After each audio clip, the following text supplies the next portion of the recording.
In front of me is LENOVO Tab M11 and today I would like to show you how you can set up screen lock.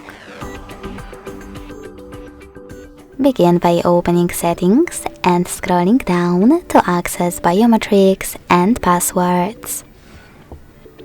Now click on Passwords at the top and tap on the best one for you: pattern, PIN or password. After you decide it, you finally get to create it and repeat it to confirm it. When you finished, hit Done at the bottom, and last but not least, answer this question by selecting one of the available options. How do you want the lock screen to display your notifications?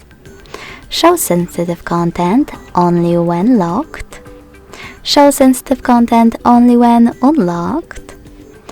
Or don't show notifications at all?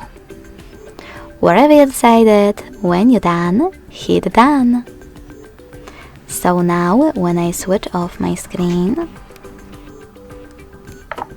then turn it back on, I can see that pattern is required. Thanks so much for watching. If you enjoyed this video, smash that like button, comment and subscribe. Bye!